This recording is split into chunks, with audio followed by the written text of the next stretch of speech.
The herd has a new prince. He must be about 3 months old, and he can't yet fend for himself or spend more than a minute underwater. So he passes the time perched on his mother's back, an island of over 1,000 kilos of ferocious unconditional affection where he knows he is safe and from which he will only come down to feed on her milk.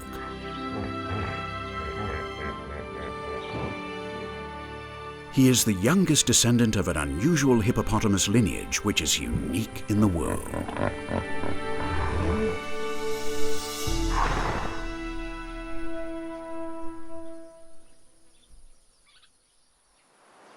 Their footprints on the beach reveal this singular nature. These hippopotamuses are the only ones in the world to frequent continuously the coastal saltwater of the island where they live. The home of the hippopotamuses is part of the Bissagos archipelago, opposite the coast of Guinea-Bissau in West Africa. It consists of 88 islands where the wildlife is an explosion of diversity and abundance.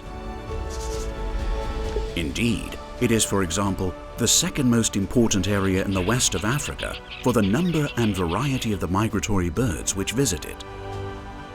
The low density of human population and its geographical location favor the extraordinary biodiversity of this region, which has been declared a biosphere reserve by the UNESCO. It is a hybrid world of vague frontiers, of lands which emerge or disappear in accordance with the tides which also feed the liquid veins winding between the dense mangrove swamps, savannas, and jungles which cover these islands. As the dry season began not long ago, the herd of hippopotamuses can still enjoy lagoons like this one, which has been created by the abundant rainfall, characteristic of the other half of the meteorological year in the Bissagos Islands. But day by day and month by month, the harsh tropical sun will gradually dry it out, which will drive the hippopotamuses to the salt waters of the vicinity. This is because hippopotamuses cannot live without the protection of water during the day. Their smooth, naked skin is practically defenseless from the power of the sun, which dries it out and burns it easily. They do, however, secrete a pink substance which acts as sun protection. This led the first European explorers who discovered them to say that those monstrous animals sweated blood. But it is much more effective and safer for their health to spend the day in the water. The youngest in the group not only enjoys the protection of his mother, the whole herd of tens of females and some young males tolerated by the great leader stands opposite them in an overwhelming wall of tusks and muscles, watchful to any threat which may arise to he who now personifies the future of his group.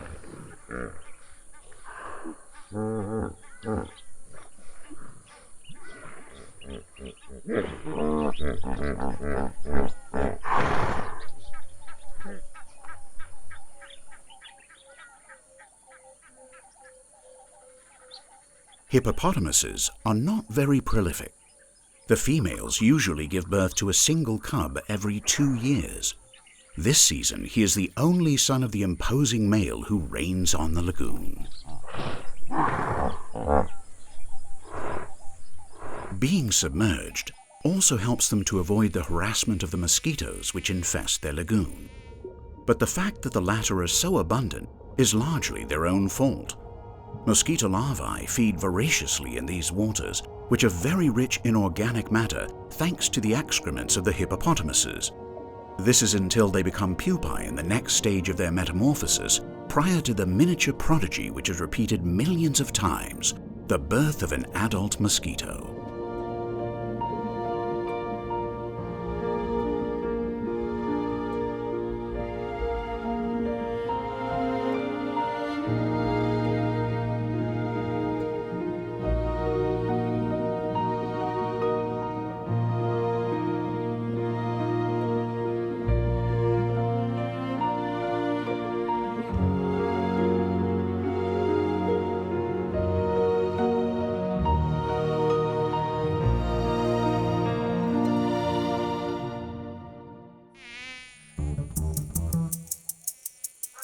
What is a plague for the hippopotamuses is a blessing for other inhabitants of the lagoon. The African jacana is a specialist in the capturing of insects. Evolution has given it extremely long toes to enable it to walk safely on aquatic plants in search of its favorite food. It should not, however, lower its guard if any neighbor with threatening jaws is prowling in the vicinity. The females mate with several males at the same time and leave to the latter the tasks of incubating the eggs and looking after the nestlings while they teach them to fend for themselves. It is not unusual for the various males and the female with which they have reproduced to join forces to look after all their offspring.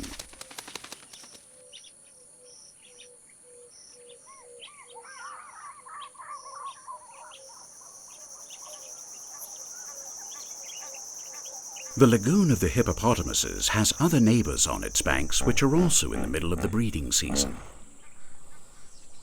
They have converted a solitary tree into a motley and bustling housing estate of hanging nests.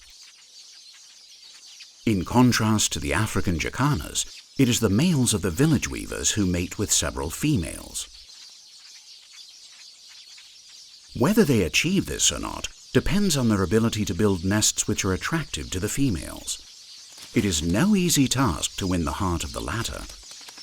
The nest which she now visits to feed her chicks was subjected by the female to a conscientious inspection to ensure that it was safe and comfortable for her future young.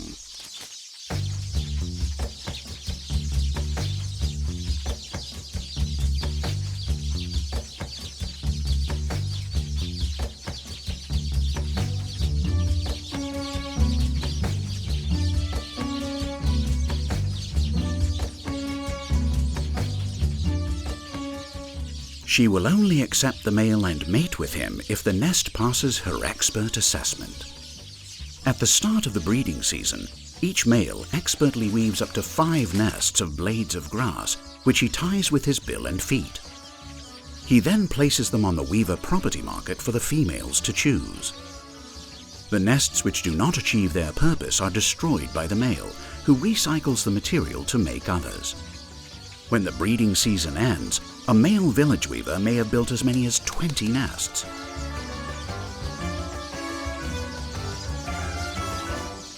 It is thus easy to understand that the activity in the weaver colony is now frenzied. Whilst the females continue to bring all kinds of insects to feed their young, the males spend the day building nests. They also defend the spaces where they are located, which is no easy task in such a populous colony. Squabbles between neighbors are therefore frequent.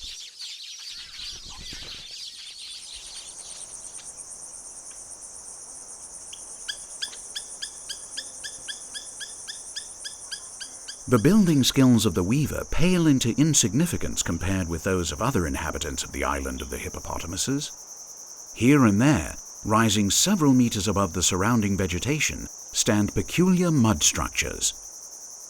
They are slender as cathedrals, as solid as castles, and as mysterious as fairy tale palaces. These constructions are the home of extraordinary animals, termites.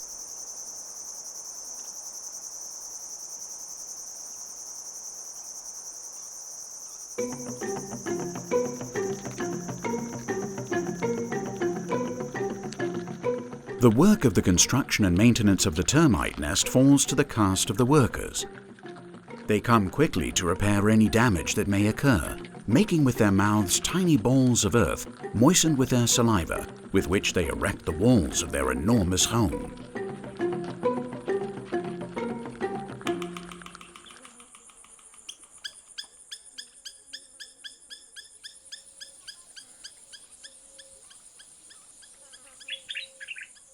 The soldiers, with their huge heads and jaws, guarantee their safety while they work. All termites are blind and communicate between themselves thanks to their antennae, with which they detect smells, tastes, vibrations, and temperature. The society of the termites is a marvel of efficiency and organization, in which each member knows what to do and carries out its task. The welfare and future of the whole of the colony depends on it. Because outside the termite nest, 1,000 dangers lie in wait. However brave and well-armed it may be, a single soldier termite is no match for the powerful Gambian boxer mantis.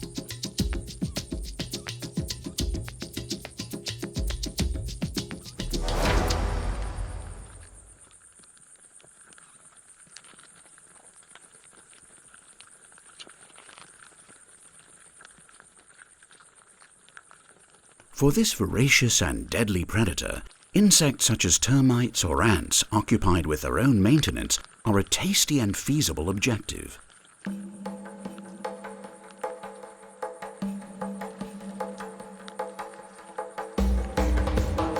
To capture them, it has good body camouflage, sharp eyesight, and a neck which can turn quickly towards any movement that reveals the presence of possible prey.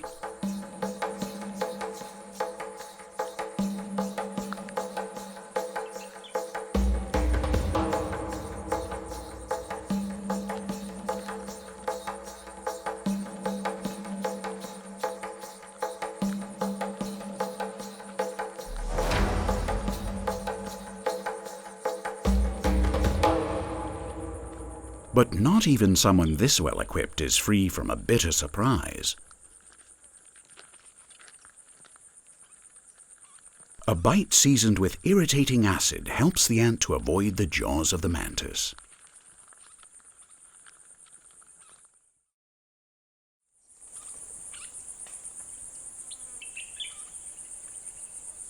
For the inhabitants of the dense jungle of the heart of the island of the hippopotamuses, the search for food may also become a risky challenge.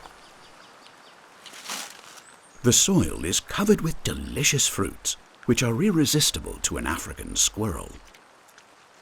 But here it is much more vulnerable, and there may be something other than food hidden among the dead leaves.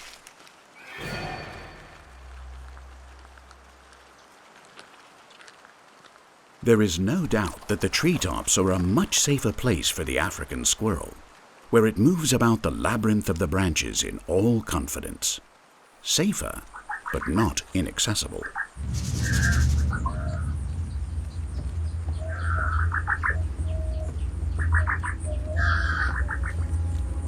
If anyone can compete with the squirrel in agility moving through the treetops, it is the Blanding's cat snake.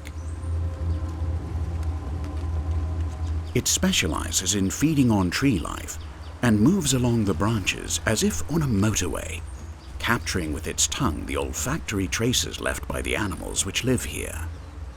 They are hard put to discover it thanks to its silent approach and the camouflage of the design of its scales. And when the road comes to an end, its powerful muscles help it to continue hunting.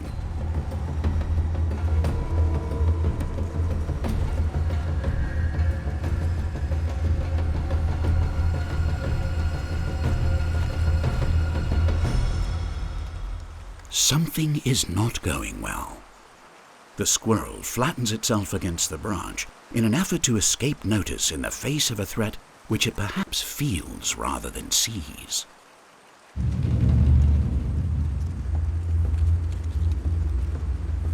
It has been discovered. The cat snake will have to continue on its way in search of less suspicious prey.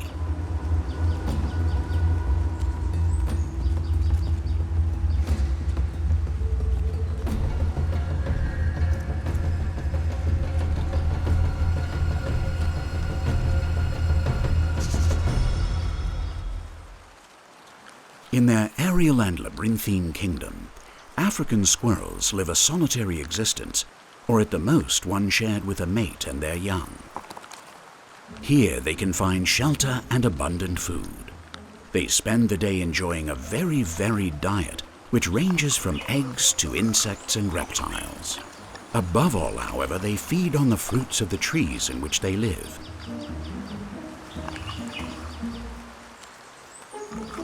Which benefits the ecosystem as squirrels disseminate the seeds with great efficiency.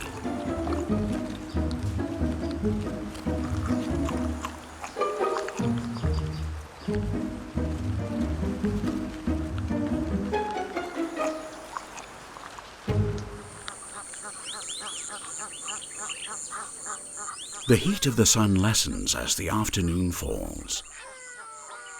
While the squirrels gather leaves in the cavities of trees to spend a more comfortable night, other inhabitants of the island take advantage of the waning light to find a last mouthful before also going off to bed.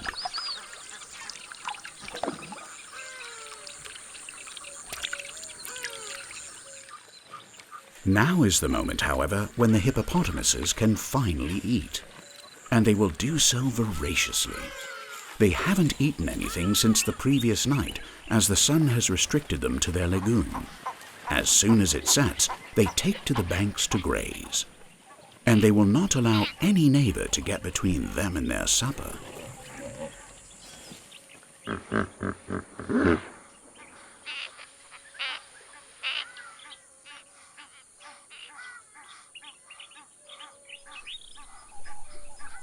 Although in the water and during the day they are highly sociable animals, when they are eating, hippopotamuses become extremely individualistic. With the only company of an entourage of cattle egrets avid for the parasites which torment them, and the small animals which flee as it passes, this member of the herd seeks the places where it will find the grass it will devour. Every night, it travels several kilometers to find the amount of between 30 and 50 kilos which an adult animal generally eats. Once satiated, it will also rest on solid ground until the arrival of the new day obliges it to return to the lagoon. It may also go down to the beach to take a bath to free it from the parasites clinging to its delicate skin. Today, perhaps it will not do so, because the hippopotamuses of the Bissagos Islands prefer moonless nights for taking a dip in salty water. The night is also when an inhabitant of the island as small as it is insatiable prefers to feed. It has a sharp snout full of sensory receivers and keen hearing and eyesight, and powerful jaws that rarely allow prey to escape. The shrew is the victim of a highly accelerated metabolism, which means that it does not live long, and also that it must eat very often. But this isn't a problem for someone so well equipped for hunting.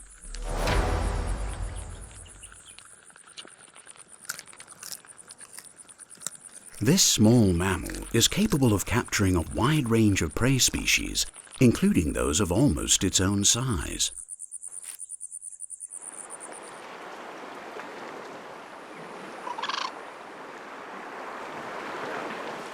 The night tide has left a gift for the carrion feeders of the island.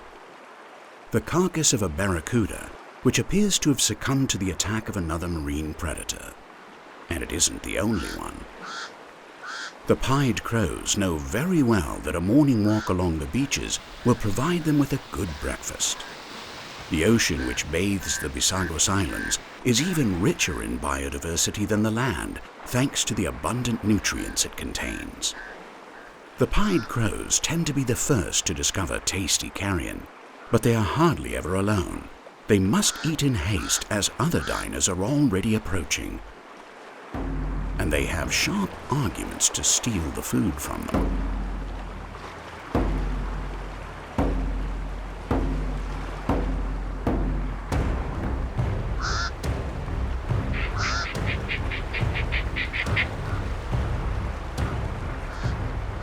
Hooded vultures are not so ceremonious when they eat as other vultures, which generally wait their turn. They have come to eat, and they know how to use their strength both against other hooded vultures and the stubborn crows.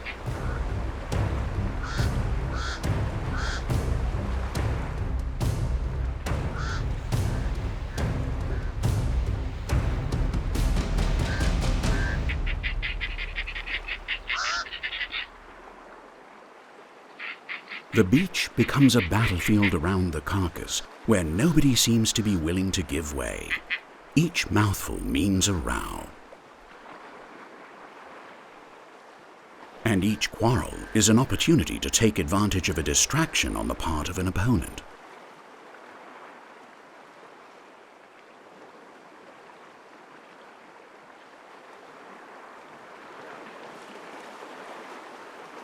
Oblivious to the altercations of its cousins, a palm-nut vulture enjoys its breakfast in peace in the knowledge that nobody will dare to challenge it.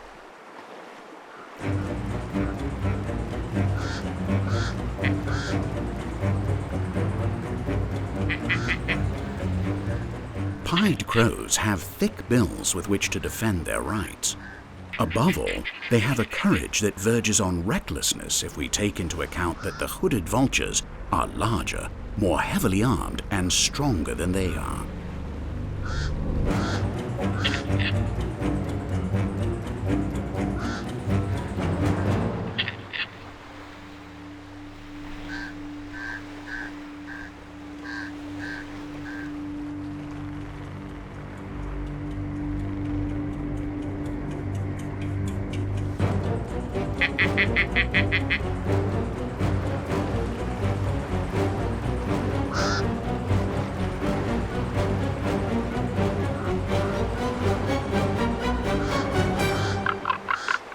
It's clear that the tactic of worrying the vultures until they tire and leave isn't working at all well for the crows. Perhaps it's best to use patience.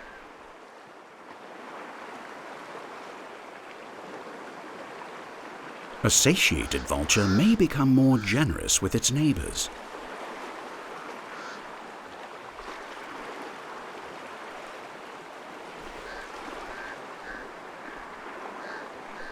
Where food is concerned, however, it seems that on this beach you can never be sure.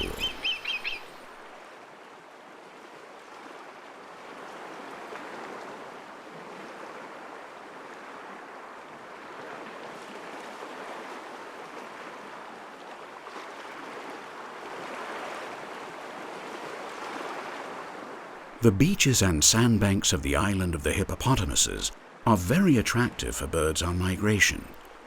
Indeed, the whole archipelago to which it belongs receives each season over 1 million of these birds, which arrive to spend the winter or to rest a while before continuing their migration.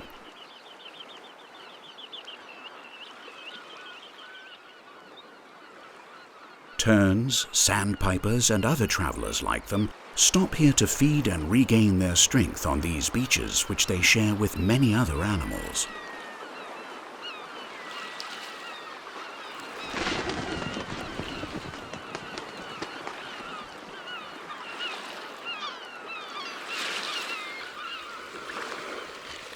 When the sea retreats, the still wet sand reveals a wide variety of inhabitants. It swarms with those who put their faith in fine weaponry and armor-plated bodies, and also with those like this sea snail, which prefer to entrust their safety to the shells in which they live.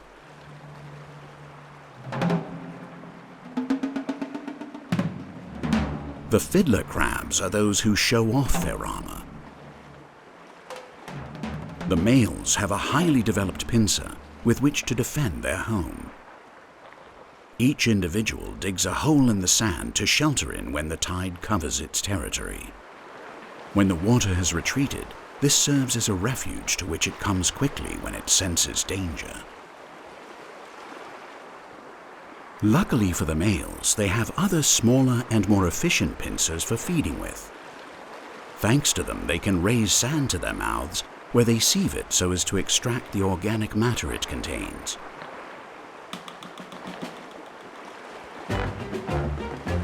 They can do so with admirable persistence as long as the tide remains low.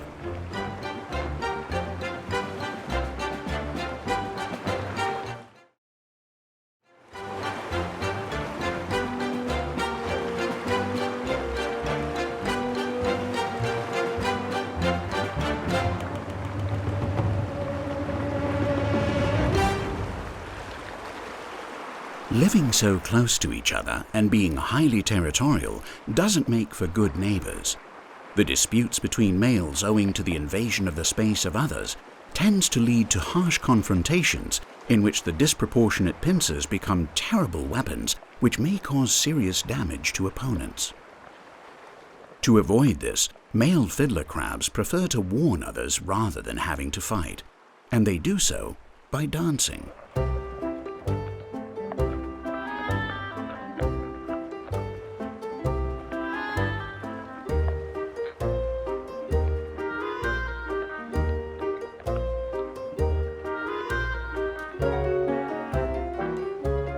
Their dance not only serves to dissuade other males, it is also an incitement to females to choose him as a partner and mate in his gallery.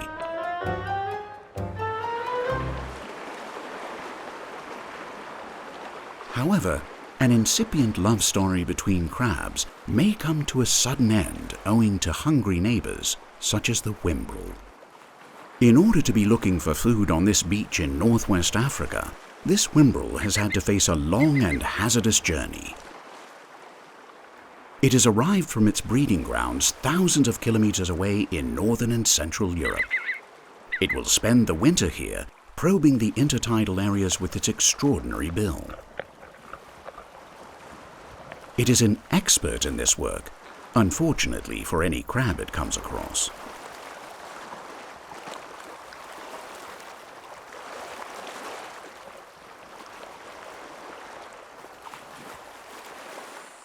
One of the most extensive and fascinating ecosystems of the island of the hippopotamuses is the mangrove swamp. This uncertain territory, which is neither dry land nor ocean, and which is flooded and emptied in accordance with the tides, sustains itself secured to the roots of an amazing tree, the red mangrove. In order to grow and support itself in such soft and unstable soil, as a result of the regular invasion of the sea, this true fighter unfolds a tangle of aerial roots which intertwine with those of its brothers to create an intricate labyrinth of plants. The mangrove swamp thus becomes a wall which protects the coast from the onslaughts of the ocean and the storms in an environment of great vitality. Another of its noteworthy adaptations to such a hostile atmosphere is its seed. As it leaves the tree, its tapering shape helps it embed itself in the mud and culminate its germination. If this doesn't happen, it can still fulfill its mission by being swept away by currents to a new environment to colonize. The red mangrove also knows how to free itself of the salt it absorbs through its roots, which would be lethal for any other plant. It accumulates this salt in its oldest leaves, which end up turning yellow and falling off. If there is one animal which, as much as the mangrove, symbolizes life in this imprecise, salty, and amphibious world, it's the mudskipper. This fish does what no other of the mangrove swamp does. When the sea goes down, it stays. Its whole anatomy is a marvel of adaptation to life between two worlds. They moisten their eyes, which are located on the top of their heads, with the water they store in their eye sockets.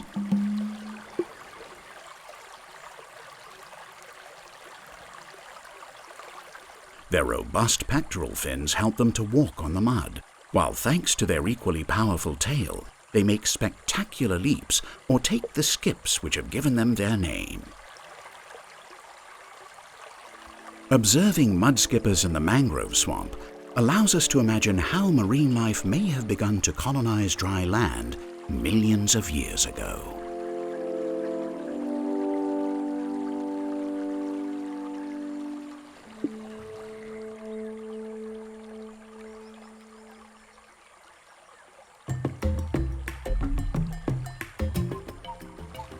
Their way of obtaining food is equally peculiar. They fill their mouths with water to use them as a kind of hydraulic tongue with which to suck up their prey. As long as their territory is free from the flood which will come from the sea, mudskippers spend most of their time feeding.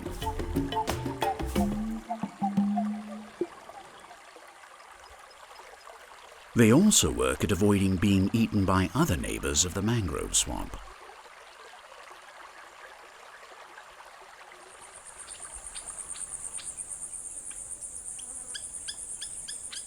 Not far from the mangrove swamps, the heart of the island is dotted with large expanses of savanna to which the hippopotamuses come every night to devour the grass which grows there. The dry season advances implacably, yellowing the plants and drying the pools. It certainly doesn't appear to be a suitable place for an amphibian to survive, but there is one which does. The plain reed frog is unique in the world owing to its estivation. In order to endure the hottest part of the year, The young of this species do not seek refuge in humid areas like other amphibians. They enter a state of lethargy and contract their bodies so as to minimize water loss. Moreover, they cover themselves with mucus which dries to seal their bodies and secure them to the plant which supports them. With the high temperatures, their skin turns white and reflects the rays of the sun. In this manner, they can survive for months until the rains return.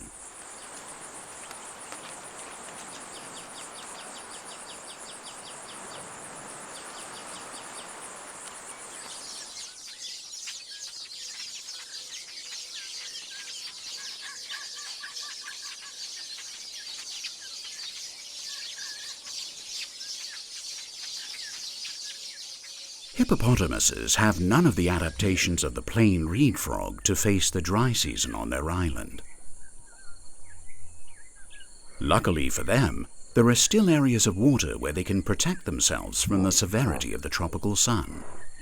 Furthermore, their anatomy is well suited to this environment. The shape of their heads allows them to keep their eyes and nostrils above water, while the remainder of their bodies are out of the punishing sun.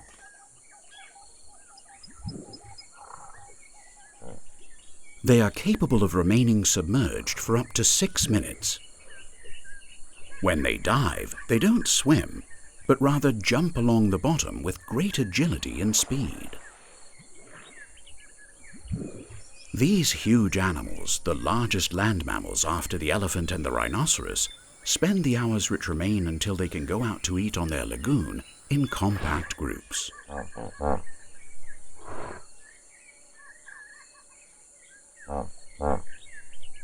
Here they lead a peaceful life, practically without scares or dangers to face. A placid existence which is only interrupted by some of the young animals starting a little inoffensive romping, which does not annoy the adults, and especially not the great male who leads the group. How did their ancestors travel from the mainland to this island where they live today? We have no way of knowing. Perhaps they walked on land which is now covered by the ocean. Or perhaps they swam as their descendants continue to do today. All the serenity which emanates from the society of the hippopotamuses turns into a frenzy on the nearby housing estate of the village weavers. The chicks continue to grow thanks to the work of their mothers and the vigilance of their fathers. Some already realize that it is best to stay close in case a good mouthful comes their way.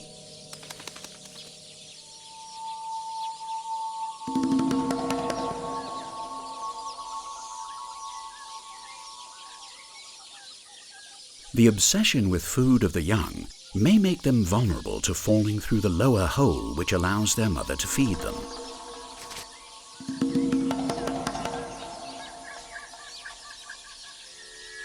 And a young bird on the ground, too young to fly, is totally defenseless. It is easy prey which a Nile monitor has no intention of allowing to escape.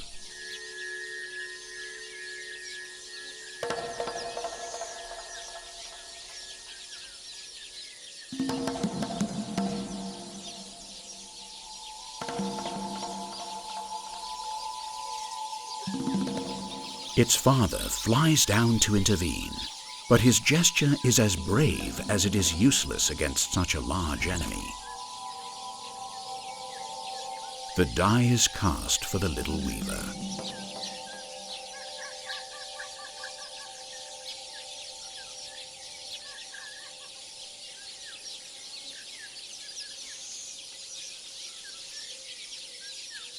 Other hunters come to the fresh meat market. They don't have to wait to feast on the weavers. They have wings to rise up to the branches and bills like daggers with which to attack the nests. Sacred ibis and great egrets are the most numerous of the predators which are now hovering over the colony like a punishment of God, decimating the young without their terrified parents being able to do anything to prevent it.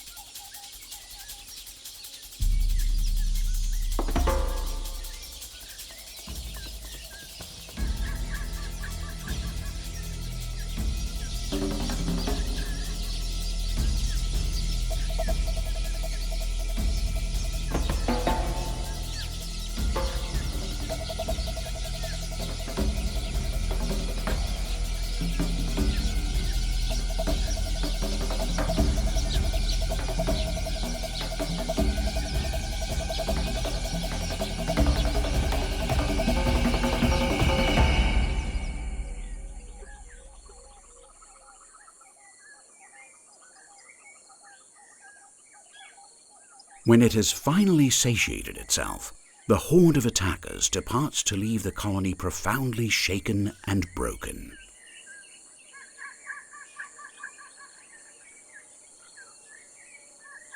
But life must go on also for these disturbed families.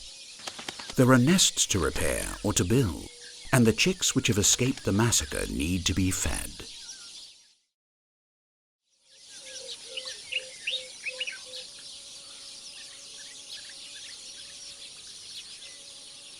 The freshwater wetlands of the island of the hippopotamuses bring together a large number of bird species at this time of year. This is an ideal environment for bringing up or starting a family. Egyptian geese form one of the most abundant groups. They are highly gregarious and generally peaceful birds, but now the males are restless because of the urgency of procreation, which means that there are frequent skirmishes between them.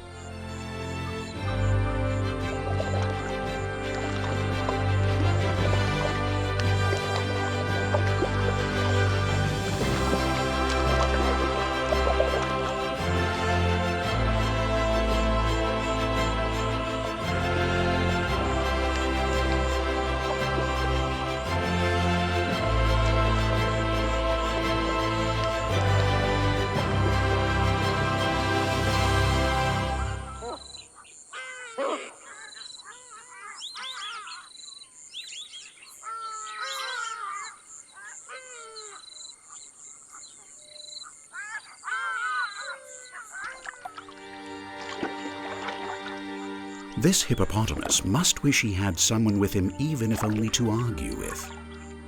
He lives isolated from the herd, which is truly exceptional given the social behavior of these large mammals. This young male has become a sad pariah. He has remained at a lagoon which has already lost a large part of its water, owing to which the rest of the herd have left.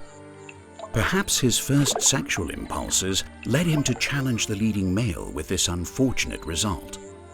For him, it must be a distressing and sorrowful period of abandonment which can only be relieved by finding another herd or being readmitted to his own.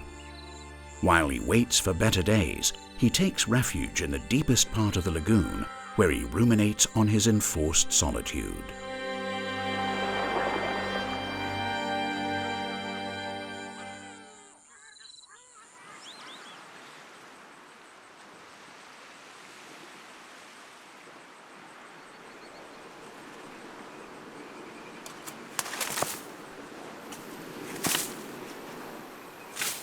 Under cover of darkness, another animal has found a recondite and sheltered place on a beach.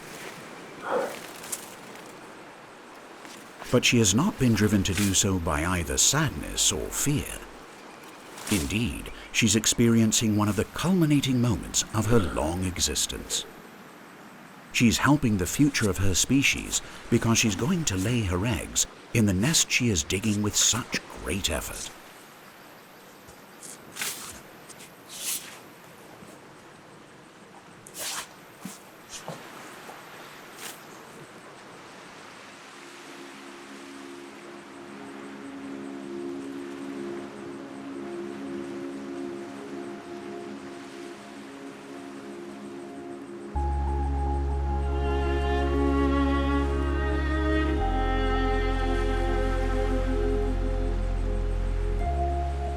The fact that this green turtle is now here is one of the most amazing wonders of nature. If this is her first egg laying, she has not been on this beach for decades. She abandoned it soon after birth and has spent her whole life in the ocean until reaching sexual maturity. The call of maternity has led her to return to the place where she was born so many years ago. She digs for hours until she is exhausted. After she has laid her eggs, she covers them. Once adults, female green turtles do this every 2 or 3 years. Each season, they lay between 3 and 5 clutches of over 100 eggs each. The watchful mother not only takes care of excavating the nest and suitably hiding the eggs in the sand, she also tries to remove the traces of her work by moving the surrounding sand. She must sense that all efforts are needed to avoid the attack of the many predators which crowd the island.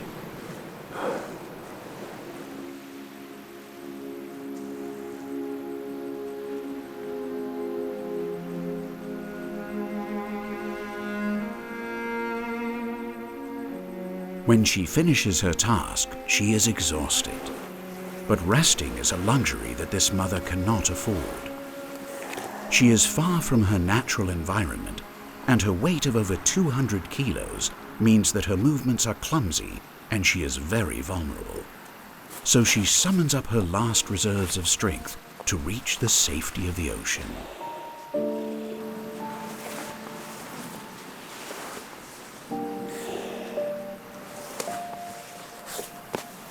The murmur of the waves is ever closer and spurs her on in her weakness.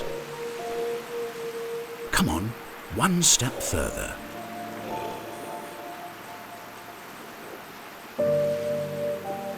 The fact that the sand is wetter and wetter must make her realize that her goal is ever nearer. She cannot slacken now. Yes, the sea is there awaiting her. Come on, one step further.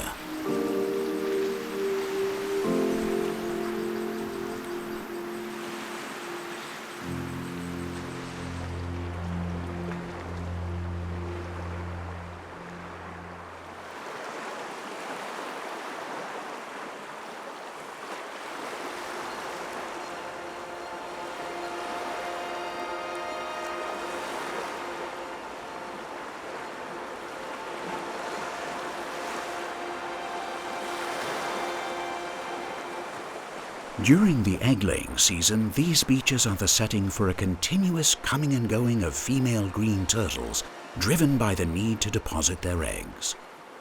They all must make an exhausting physical effort. For some of them, however, the return route to the ocean may become a death trap. At low tide, rocky barriers emerge which come between the heavy turtle and her destination. A wall to climb for an animal so unsuited to overcoming obstacles.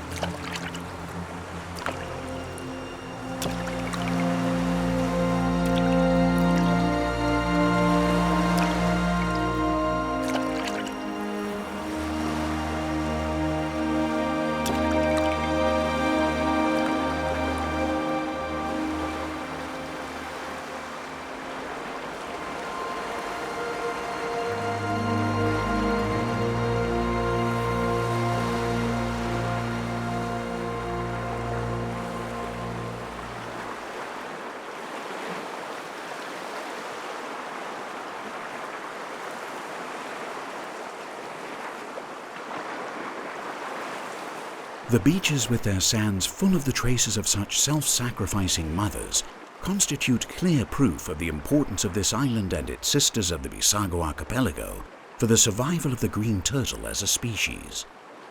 Indeed, it is the most important site in all of Africa and the third in the world for its reproduction. For one more season, they have accomplished their mission. But the egg-laying is only the first stage of a process full of dangers. This Nile monitor is in luck. All the work of the mother turtle to hide her traces has been in vain. Guided by its efficient forked tongue, the monitor has found a nest. As it is an expert digger, it has not had much difficulty in reaching the buried eggs and having a real feast.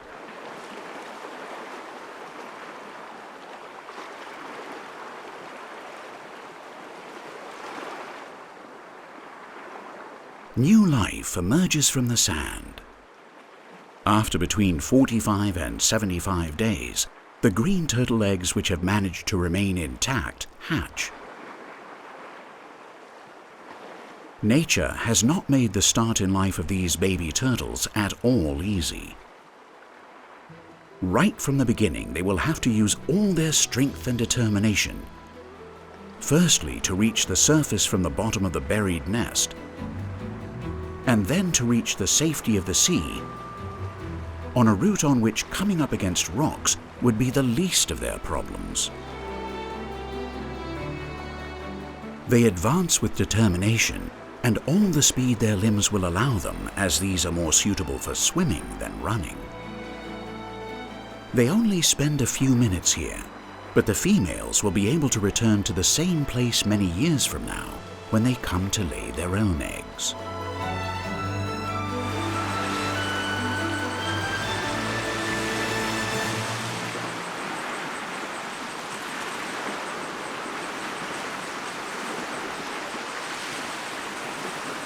However, the future cannot be taken for granted in the wild world of the island of the hippopotamuses.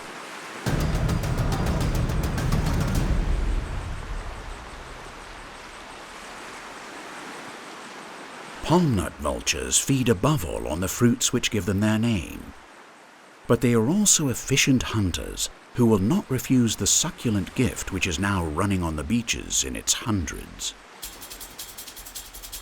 And they are not the only ones. Sudden abundance is an irresistible magnet for many other predators.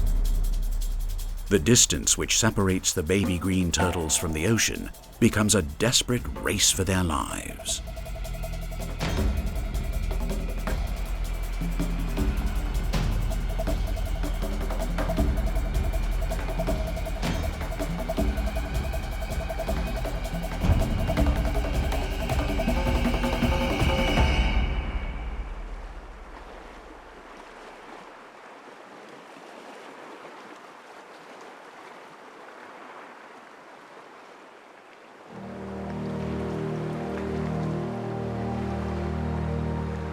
The turtles which hatch during the night are likely to have more opportunities for surviving their first day of life.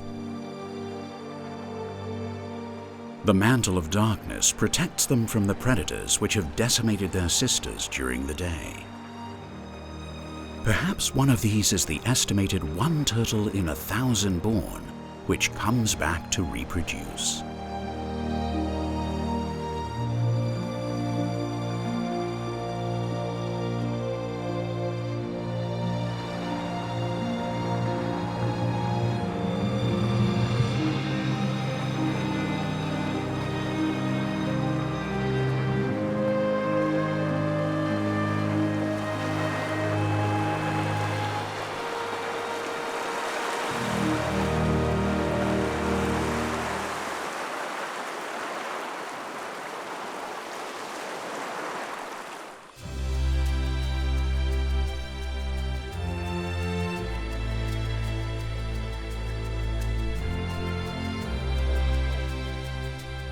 The giants of the lagoon know nothing of threats or urgency.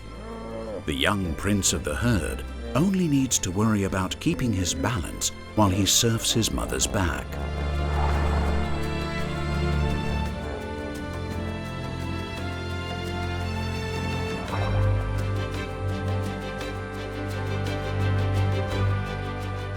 Even when the heat finishes off the area of water where they now rest, they will still have the watercourses and mangrove swamps which are abundant in the vicinity to protect themselves from the sun.